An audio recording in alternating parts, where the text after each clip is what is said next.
Hi, everyone. Good evening.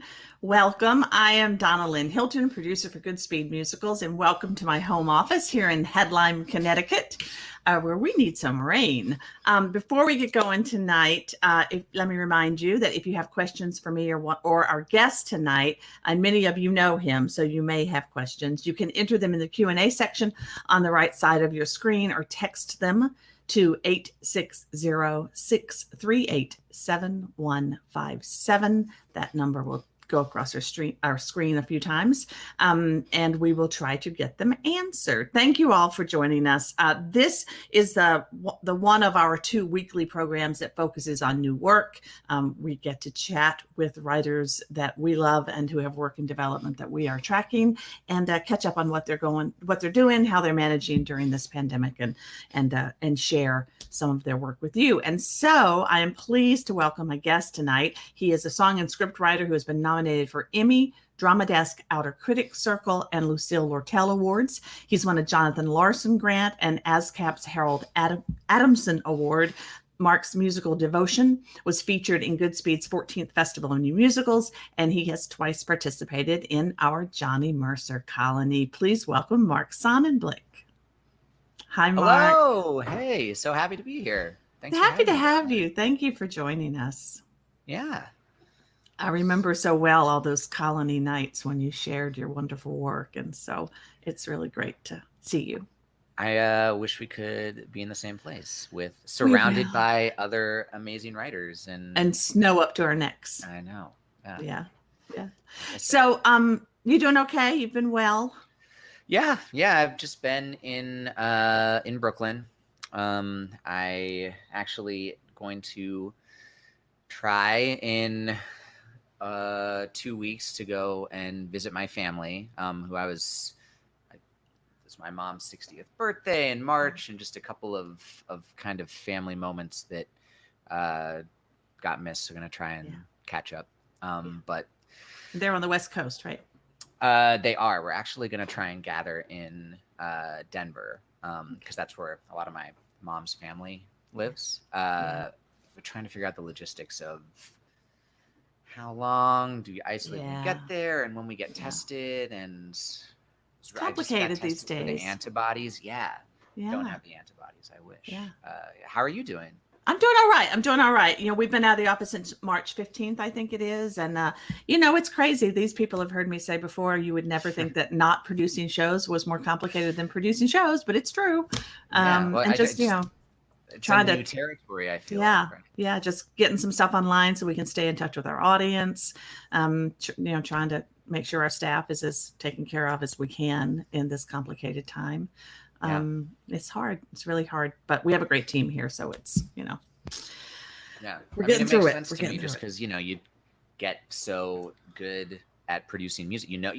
Like I'm sure there are many surprises every season that you don't anticipate, but not something quite like this. We're well versed in how to deal with those things. It's get as prepared as you can be for what you understand about the show, and then be ready to deal with what comes at you that's surprising. And that there's a lot of that, and that's part of the fun of the job. That's one of the things that I'm good at. But none of us have any template for this. So, all right. So let's talk about. I did not remember that you had been nominated for an Emmy. What was that for? Actually, I think that happened since the last time we saw each other. It was just last year. Tell us about that. It was I wrote music for a song with lyrics by 2 students who went to Stoneman Douglas, and it was part of a project they did. It's a long story, but maybe is this the time? This is the place. This is the time. This is the place for long stories. Sam Wilmot, who actually I think has been at the Colony as well. The Stoneman Douglas drama students do a musical every year that they bring out to the community, and they were at the time of the shooting at their school. They were working on one of Sam's shows called Yo Vikings, and so he went down and was like, what can, Sam is an incredible writer, and also just one of the most caring and thoughtful human beings, and he's kind of always looking for ways that he can figure out how art and people and communities can, it's not just the show, but what, role is this playing for the people who are involved. And so he went out and tried to, what can I do to help? And he ended up organizing a concert and some other things. One of the things he did was he was like, I don't know if anyone would, wants to write lyrics for a song. But if you just, have something you want to write, I know all these writers in New York who I'm sure would love to put music to it and collaborate with, as much as you want to. And kind of unbeknownst to him, they a documentary a filmmaker from HBO had gone down to to make a documentary and ended up making it about the drama department. Yes. And a part of that was this songwriting project. And so the some of the songs were featured as part of the documentary, and one of the ones that I wrote music for that was featured. That's wonderful. That's wonderful. Michael Fling, I know you're listening. Maybe we can make a note for us to get a link to that information out to the people who are watching tonight, because I know I'm going to be looking it up. So that's wonderful. It's a really beautiful, it's short, half-hour documentary. I think you can watch it for free online, and it's really powerful. It's this amazing drama teacher. And, I remember when it came out, but I don't think I watched it at the time. So we'll look for it and share it with our New Works fans. So let's get to devotion, because I know some of the people who are with us tonight were our friends of the festival, were with us for that presentation at the festival about 18 months ago. Is that right? Or was it 2 years ago? For those who don't know the show, can you give us the elevator pitch? What's the show about? Basically takes place in a fictional small town in Ohio, and it's about this actually changed since it was at the festival, but it used to be about a sister and a brother, and now it's about two sisters. And sort of the older sister really wants to leave this town, but feels just a little lost. And her younger sister kind of starts having visions that she's convinced are from God, that they can figure out a way to save this town. And the town's sort of economically depressed, and they kind of, all the characters are linked in various ways to the opiates and the opiate black market, and it's sort of the story of the two of them and this other guy they meet, who's a football player who ends up kind of his career being over, and he gets addicted to these pills, and it's sort of, they go on an adventure. It's not really an elevator pitch. I've had trouble coming up with the elevator pitch. I've been sort of honestly, in all due respect, you pitched to us and we bought a long time ago. So that's true. This is the thing, is like that. I appreciate it. I've never just kind of the support that was sort of like that vaguely sounds like something. Okay. Yeah. That tied with a couple of your demos sold us to begin with. So, and since you did 2 Mercer Colony residencies and the festival, and then you had a development at Signature Theater in DC, and that several of us came down for that, and that you had made the change with it being 2 sisters at that point, and I thought that worked really, really well. Right. Have you had other developments since that time? Well, we actually this week and next week are currently trying to do. We're doing like a 29 hours virtual Zoom reading. We'd initially I think it was beginning of May, maybe. We'd planned to do a physical 29-hour in just with actor friends in sometime mid-May. So that got canceled, but then we're working with these phenomenal producers, and they were like, let's try to do something anyway. It's a brand new draft from Signature. It's kind of every step of the way, it's changed a lot. And so we, just as a way to kind of, it's helpful to have a deadline to finish writing. I know that I'm sure that the Goodspeed stage managers can attest to maybe a lot of last minute pages coming in. So it's not to have, it's a very strange doing it over Zoom.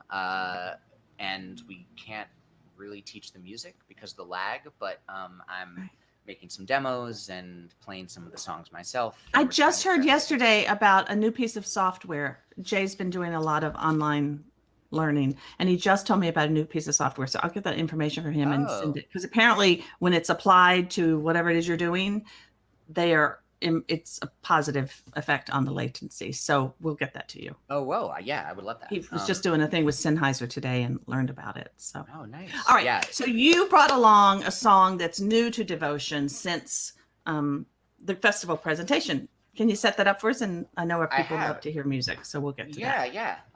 This song, it takes place sort of late in Act 1. It replaces, I think, a song that was there in the at the festival presentation.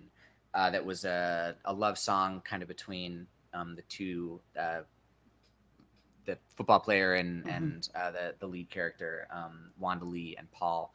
And that song was called Light in Your Head. This song is in that same place, but it seemed more helpful. It kind of show's been restructured a little bit and really focusing on the sister relationship. And so in this song is still between Wanda Lee and Paul, but Wanda Lee is kind of explaining to Paul about her sister and why her sister is going on this, God's coming to me, we got to chase this. And Wanda Lee being like, this is the craziest thing she's ever done, but I got to stick with her. Great. It's kind of where it starts. So, all right. This balance is off. You can stop me and I'll go over. So they're talking, and Wanda Lee says, my sister goes through phases. Before the map and the angel and everything, for a long time, it was planets, stars. She used to point them out, knew all the names. She'd make me go outside like every night, and it was really annoying, but my daddy left when I was 7. Hers went away when she was 3. Mama was busy being mama. So was pretty much Kate and me. And the Milky Way. She'd be staring at the starlight, and I'd say, we can be a constellation of 2 lucky stars hanging in a private sky, just you and I, the Dixie Chicks and Kit Kat bars. We can make a magic kingdom from 4 worn out sheets. We can try to triple flip a rocket ship strapped in mama's captain's seat. It's okay, look, as long as we're here together, I promise we'll be together. Yeah, as long as you're here, I promise we'll be together. Now there's dialogue, and Paul says she'll change her mind in a year or 2. They're talking about leaving Braxton, and Wanda Lee's like, my sister doesn't want to. And if she doesn't want to, then I'm never getting out of here. And Paul's like, well, let's help her find this angel. And Wanda Lee says, no, she doesn't need our help. This is her own thing. I mean, she acts like I'm part of it, but Kate has the answers, knows exactly who to be. And Kate turns to God, which means she turns away from me. And I wait for an answer, for a sign to help me see what I should do. If I should make her go, but I get nowhere. And then Paul kisses her It's a little strange out of context, but this is the moment when... and then now they both... now Paul sings to her after the kiss. We can be a constellation of two lonely stars, both a little lost in place and stuck in space. Fireflies in mason jars. And Wanda goes, well, as long as we're stuck together, I guess we might as well stick together. They both go, as long as we're here, we might as well be together.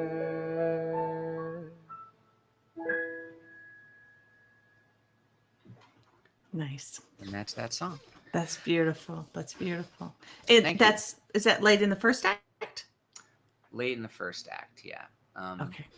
Just the scene before the last scene. Yeah. Of the first act.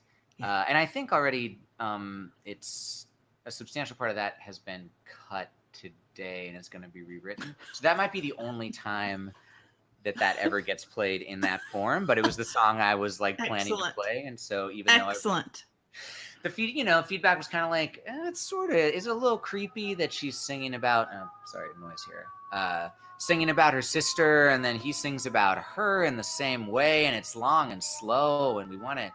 So we'll see. Well, may not survive, but I think I understand. I think knowing what I know about the show, I understand how interspersed those three relationships are and how complicated all of that is. So yeah, I understand why you were moved to write it. Thank you. I think.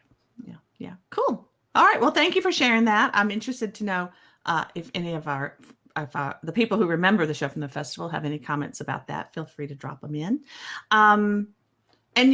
So what else are you working on now?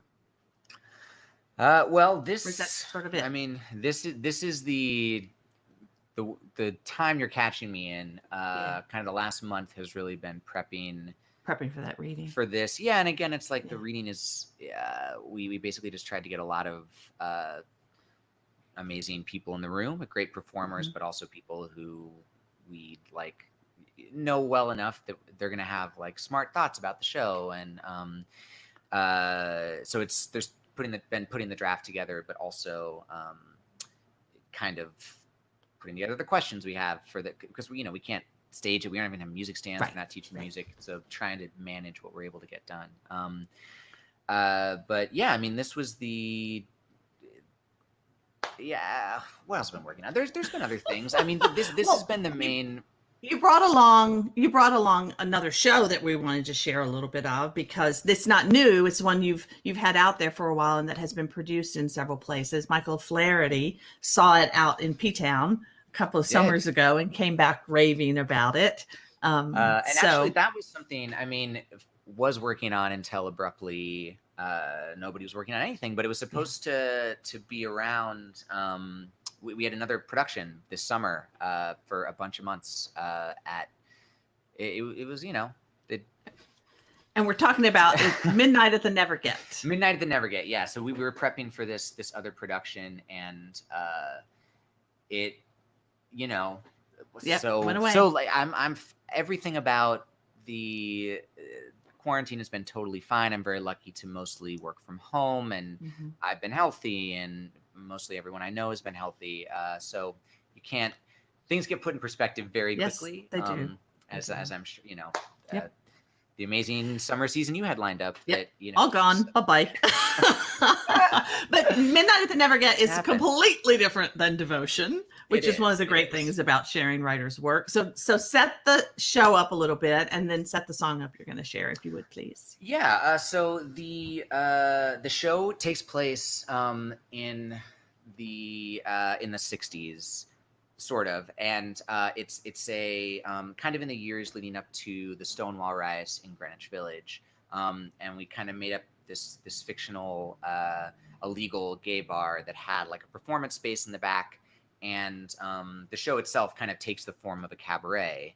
And the sort of, it's a one-person show, basically, or sort of a two-person show. But basically, one person tells you the story and performs all the songs. And the person telling the story was the singer, and he's singing the songs, the person he was in the relationship with, who was the songwriter. And he tells the story of their relationship and kind of those years for the two of them in Greenwich Village. And so this song, they kind of try to put on like an old, it takes place in the 60s, but part of their problem is the music and the style of what they do is like 10, 20 years too late. So they try to put on sort of an older musical theater show at a time when rock and roll is kind of taking over. And this is a song that is about the main character coming to New York. The songwriter lived in New York, and the singer has come from this place that you will hear about in the song. Great. I bet life is swell in a gulag cell. Lock me up, I'll pay my dues. Or at Alcatraz. Well, I hear it has these to die for ocean view. Oh, I just realized I have to transpose this down a step, which this keyboard will let me do without having to learn how to play piano. Fancy. Skill, I love that. right? That's what happens, people. This is what happens. Listen to that. Okay. Starting over. Okay. I bet life is swell in a gulag cell. Lock me up. I'll pay my dues. Or at Alcatraz, well, I hear it has these to die for ocean views. 50 years of grief at the Chateau d'If would be sweet relief, I know. For I've been the harshest place a man can go. I served 20 years inside Idaho.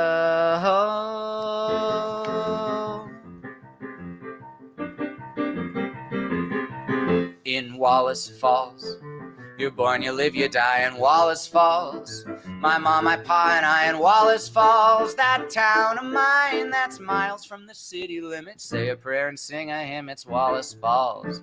Spend half your life inside the chapel walls. You spend the other half in overalls. But you'll be fine, you'll see. Just carry on and plant potatoes till the ache is gone. Tell you're another butchy farmer John from Wallace Falls ID. Okay, now there's some dialogue here which I don't remember, but there's like a little solo over it.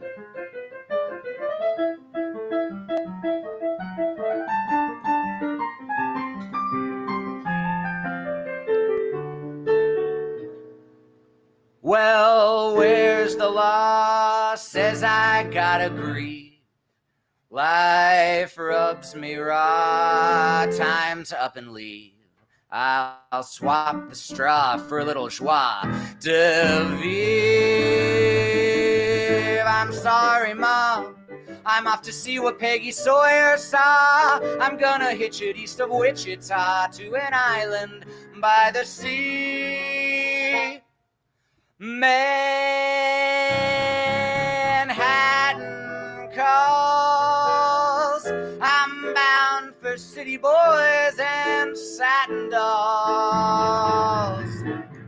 I'm getting far away from Wallace Falls and who I had to be. Oh, how I hate you, how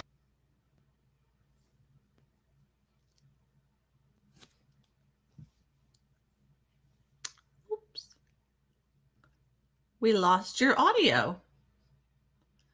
We lost your audio, Mark. All right. Well, I'll say, I think we were headed into the big finish. So. Wait, is this at my back? Yeah, now? You're back. You're back. What happened? Somehow the mute button got hit. I don't know how. God. I've been playing piano this whole time. None of those keys is mute. Crazy. I don't think. Crazy. Ugh.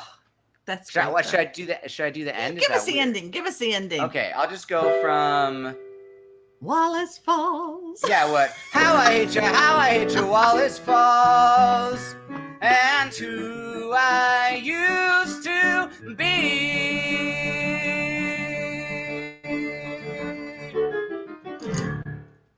We were there. We could have made it a duet. It's a good sign that just like that I picked it up because I've never heard it before. It's true. I mean, 90% of the words in that song are Wallace Falls, so you zeroed in on the correct the tune, phrase. Sort of. Da da da. Yeah, oh dear, it's fun, Mark. It's really fun. If you ever want to star in Midnight at the Never Gets, just let me know, Donna Lynn. Me? All right, Mark. Sounded great. Thank you so much. I want to share one comment we got about devotion as we head out tonight. John Lekomnick, he and his wife are supporters of the festival, supporters of Goodspeed and friends of the festival. And I think that is a testament to how wonderful devotion is. And thank you so much, John. Thank you, John. Thank you for that. All right, wow. Mark, thank you for joining. It's good to see you and to know that you are well. And I appreciate you joining us tonight. Likewise, thank you so much for having me. Please. To our audience, if you love new work, we invite you to join us here every Thursday night for one of these in the home offices, and we will share other great writers and great work with you.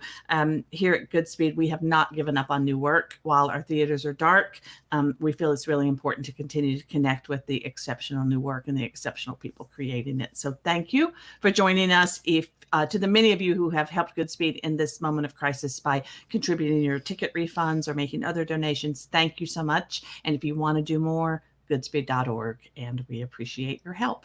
Mark, thank you for being with us. Take care. I hope you get to your family in 2 weeks and safely back. Me too. Thank you so much, Donna Lynn. All right. Take care. Have a wonderful night, everyone. Thanks so much for having me. Bye-bye.